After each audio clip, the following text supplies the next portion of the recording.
Welcome to the Metal Maven Podcast, where we explore and discover the process and passions of artists in the metal music and art community. In episode 11 of Metal Maven Podcast, I'm joined by JOOST Van Den Brooek, producer, mixer, performer, and arranger based in the Netherlands. Many of the artists featured on Metal Maven have worked with JOOST at his headquarters in Sandlijn Studio, and he's gained quite a reputation in the rock and metal world as a chart-hitting producer, working with such acts as Epica, Ayreon, Powerwolf, and many more. It's such a pleasure to chat with you today, JOOST. How are you doing? Hi there, I'm fine. I had already quite a day of work here in Holland. I'm at the moment I'm working on new Epica pre-productions, and I'm fine. I'm pleased to talk to you. Same here, and I'm very excited about Epica 8, so maybe we'll get to chat about that later, if we can. We'll see. Sure. So I was first introduced to you through Epica's manager, and I ended up creating your logo and some promotional material. And even soon after that, Marcella Bovio and I collaborated to help create your personal website. So it's only fitting that I asked you here for your insight, so it's greatly appreciated. Yeah, well, it's cool that you indeed already talked to quite a lot of people that I have been working with, and it's a very feels like a logical next step, so to say. Well, I've learned so much about them, but I'm excited to learn more about you and especially your origin story. How did music become such an intrinsic part of your life, as well as how you found your way to mainly producing versus performing?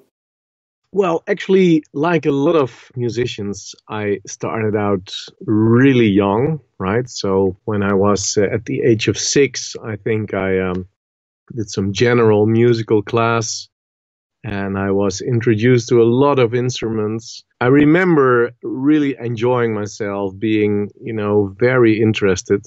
And, from there, I actually kind of got to choose an instrument to play.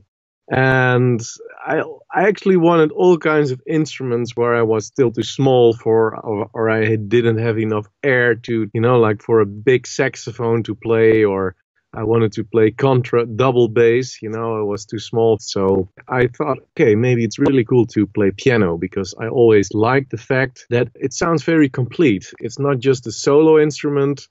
You have your left hand for the chords and the bass, and your right hand for, the melodies. And I really admired the players that could, make it sound so alive. And then actually my parents said, well, why don't you start off with a keyboard? Because, it's a bit more affordable. It's not so big to put in the living room. And I was very lucky. This person, he was he was still pretty young when he started teaching me. So he was completely into the pop and rock music and not at all into classical education, And I mean, that really helped me get inspired and really get me to learn the keyboard like I'm using still today, like building MIDI files, making arrangements, working with sounds. I loved it. I mean, I had everything under my fingertips. I could be the drummer, I could be the bass player, I could be whatever. So yeah, that really evolved in going towards the conservatory in 2000. And there I started an education called music production and keyboards. And that was the perfect combination for me, because, it really brought every information I ever wanted to learn. And I got to connect my keyboard side to the more technical side of production, learn how to arrange, etc., etc. And, I actually did it for 4 years, and then I did a master study after that. And when I was just in my first year, I actually got contacted by Ayreon who was looking for a keyboard player to go on tour with him, the Star One tour. And, I was, of course, blown away by that opportunity. And I remember that I just said, yes to everything because he said, "Oh, can you play this? Can you play that?" And I said, "Yeah, sure, I can do that." And I really didn't know that much, to be honest. Little fake it till you make it. Yeah. So 2 weeks after, I went to the studio of Ayreon and did some kind of audition, and I actually was hired. So that's the start of the relationship with Ayreon. And well, also in the end of my studies, I joined After Forever because during this Star One tour, I met Floor Janse. I think that was in 2004. And actually, during After Forever, I finished my studies. I started producing more and more and more. And at some point, After Forever stopped. And for me, that was a very logical moment to really focus 100% on, the production side and the arrangement side. And yeah, that's actually a little bit of my origin story, so to say. So it's kind of a mixture of your musical creative side plus this kind of love of tech and just kind of having that playground for yourself. Yeah, I must say that although, of course, what we do is technical here and there, that really doesn't have my main focus. I really learned a lot by doing and trying. And of course, I was educated still, but I always thought the creative part and, listening to something and then figuring out how I get what I want, that to be the most important part. So if you weren't a musician, what do you think your life would have been like? I have no clue. I sometimes think about it, but I really didn't have anything else in mind. I didn't have like a second study that I subscribed to start. There was no plan B, and there still isn't actually. There was no confusion. You knew what you were going to do. I mean, for some people, that's kind of a big thing, and it just naturally for you, you understood what your purpose was.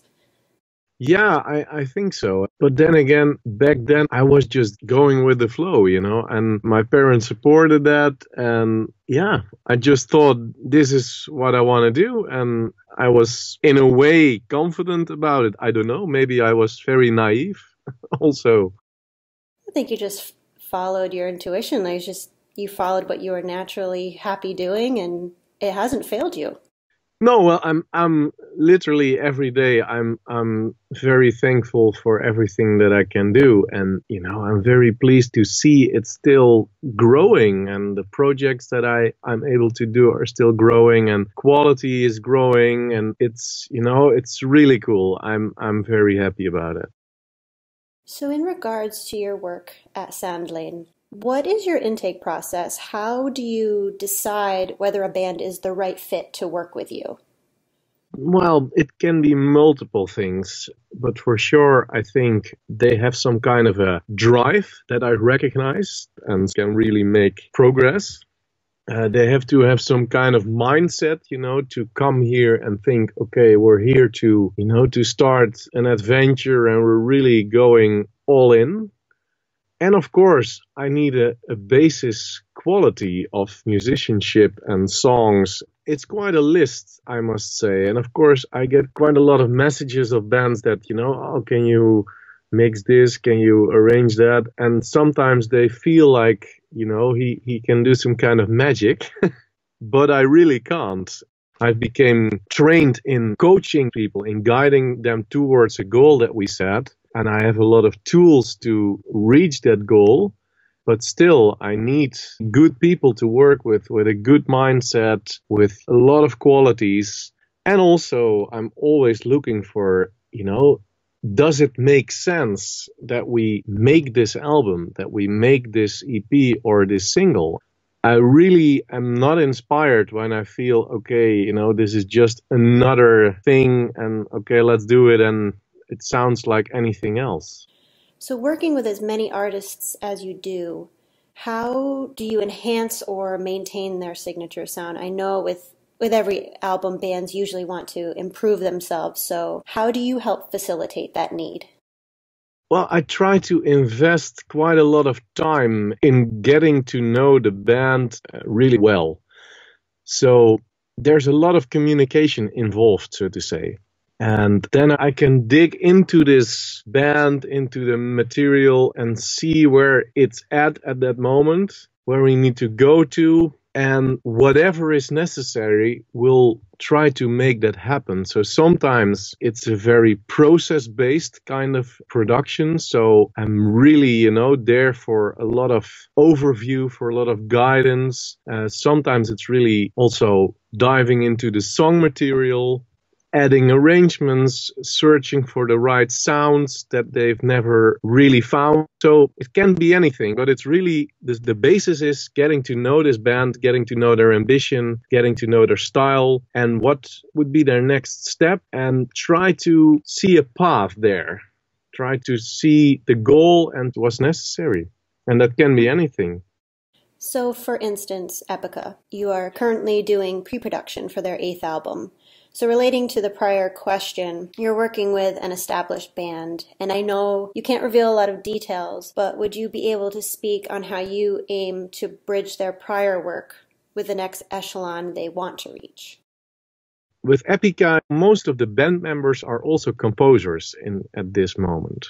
So there it's very important to get all the ideas and all the inspiration that people have together in songs, and also to get different type of songwriting together on one album in kind of a similar style. And with Epica, I also do a lot of arrangements. So it's also on that side that I try to make the next steps in, okay, what did we do? Where should it go? What kind of sounds do we want to use this time?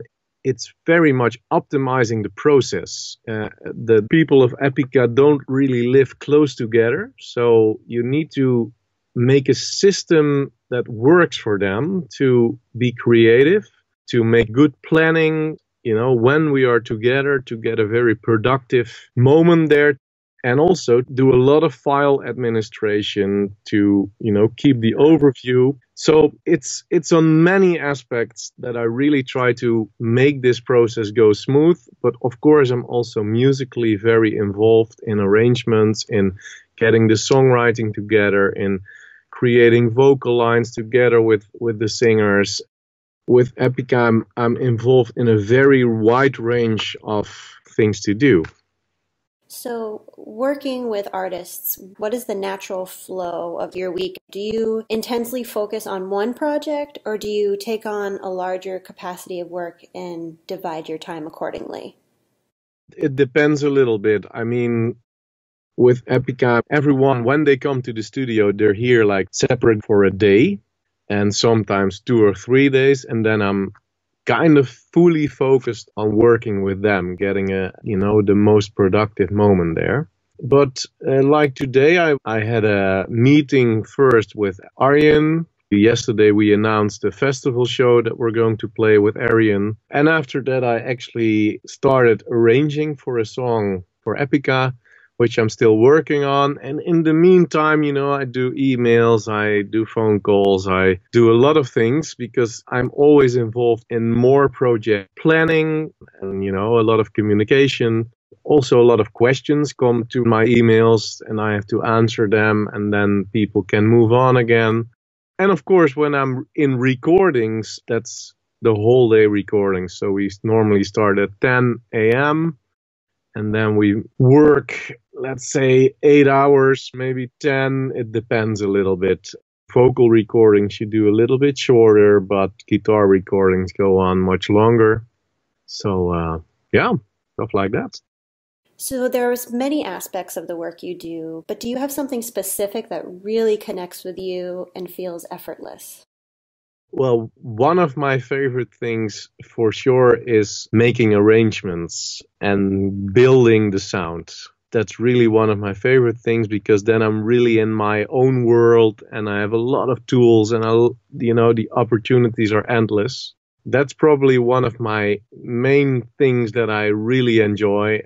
But also, I must say, I really enjoy getting good communication and keeping the overview. That's also a part of me that yeah, that goes very natural, and I like to motivate people.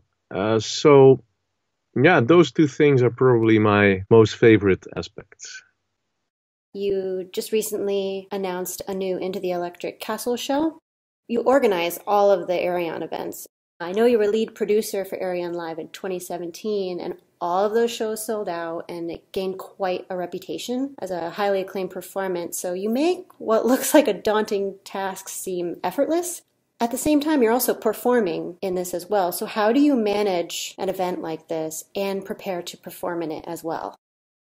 Well, that's actually a matter of taking a lot of time to prepare. I mean, for example, for the Ayreon shows, we are really starting like 1.5 years before the show and really already starting to go into details. And then, there are so many people involved, but everything that we think of has to be communicated, has to be administrated, has to be, it has to go to people, and then they do something, it gets back to you. There are so many things to make this happen. And well, I must say that even before the show starts, I'm still, doing a lot of organization. And of course, we have a great crew of like over 100 people, but most of them come to me with questions. So you can imagine that in a week like that, where we start building and we start, sound checking, rehearsing, etc., it's like one big marathon for me the whole week. And indeed, then I also have to play like 4 shows. So I always need a little bit of holiday afterwards.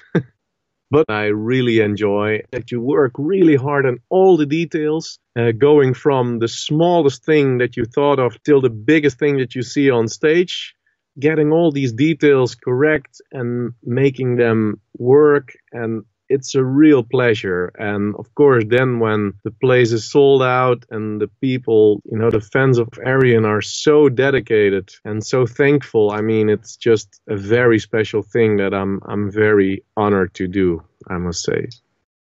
Do you think this attention to detail and dedication is what has transformed this performance into its current state as this epic stage production?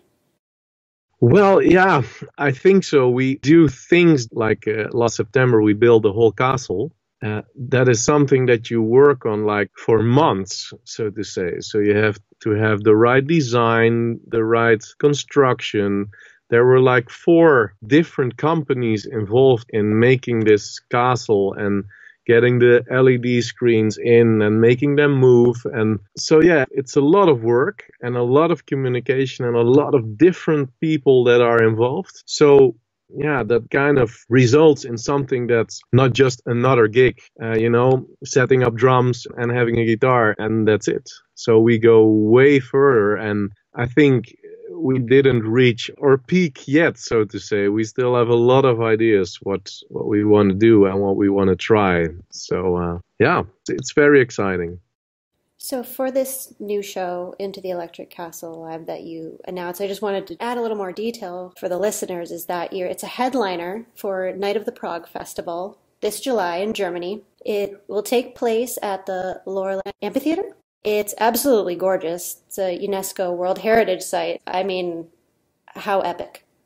Yeah, I'm very happy to return again, but this time with a much bigger show and our own production. So I'm sure it will be a very special occasion.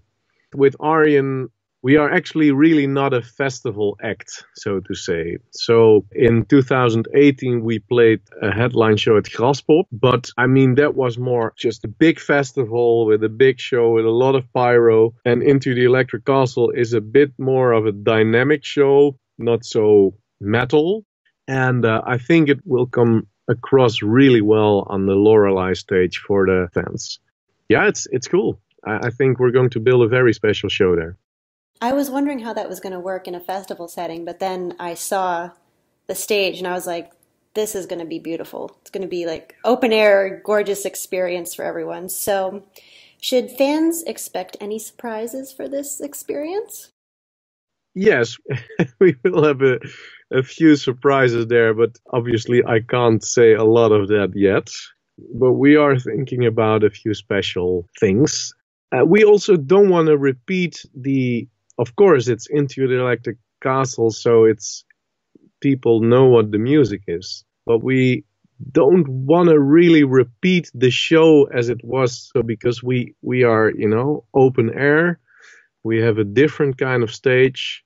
We might even have, a few different names here and there. So, yeah, it will be a great show, but, with some surprises. And I think also for the diehard fans, some very special ones. Awesome. I'm sure it'll sell out rather quickly, as all the other shows have.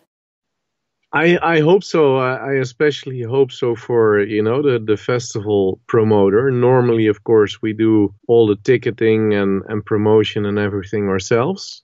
It's always, a very big process getting the whole ticketing and getting the whole sales going, so to say. So also for the promoter, I hope that it will be a very successful edition.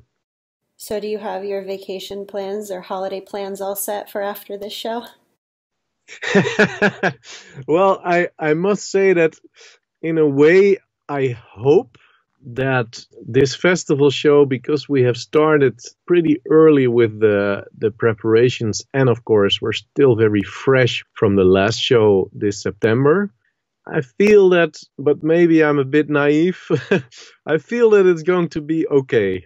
Still, a lot of things need to happen, but in a way, I feel pretty comfortable. I mean, it definitely is not the same kind of amount of work setting up a complete new show. And we have a great crew and a great team. So I'm sure that everyone still, knows a lot of the last show and knows what to do. So it's much easier, so to say.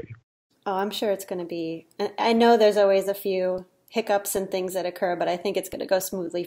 Yeah, I mean, it's technically it's quite a challenge because we have to bring the complete audio setup ourselves, because otherwise we can't do the show. We have great professionals in which we trust, so that will be fine. I'm sure there will be hiccups, but that's also the challenge and the beauty of this. So you've accomplished so much, Joost, and have successfully established yourself in the music industry and created quite an adventurous life for yourself. You are my last podcast guest for 2019, so my last question for you is, what are your hopes, goals, and dreams for 2020? What would you want to create for yourself and for others in the coming year? Well, first of all, I'm honored that I'm your last guest for this year. That's really cool. And well, what I hope to create, I'm here in Sandley Recording Facilities, which is a great studio where I'm very happy to work in. Every day I can work with great people on exciting productions, and I have a lot of things planned for 2020. Like I said, the new Epica album is one of them, the Ayreon show, and actually I'm already planning into 2021 as we speak. And I just hope that all these projects become bigger and better and, even more creative. And the flow that we have at Epica, I really feel that at this moment we're in the best flow we've been so far since I started working with them. And that's cool. I hope to continue that. And for 2020, a lot of things like that are being planned. And it will be a big year, very busy year, but I like it like that. And those are actually my goals, so to say. Awesome. Well, thank you so much, Joost, for being here with me. And I know all those things are going to happen for you in 2020. Thank you for sharing today. Well, thank you very much. It was a pleasure to talk to you. For more information on Sandlane Studios and to view Joost's recent projects, visit joostvandenbroek.com. And be sure to see Joost perform live on stage with Ayreon and experience Into the Electric Castle, a space opera, at Night of the Prague Festival in Germany on July 18th. Tickets are on sale now. Visit metalmavenpodcast.com for links to Joost's social profiles and read the full transcript of this interview. Thanks for tuning in. And be sure to subscribe to Metal Maven Podcast on Apple, Stitcher, Spotify, and Google.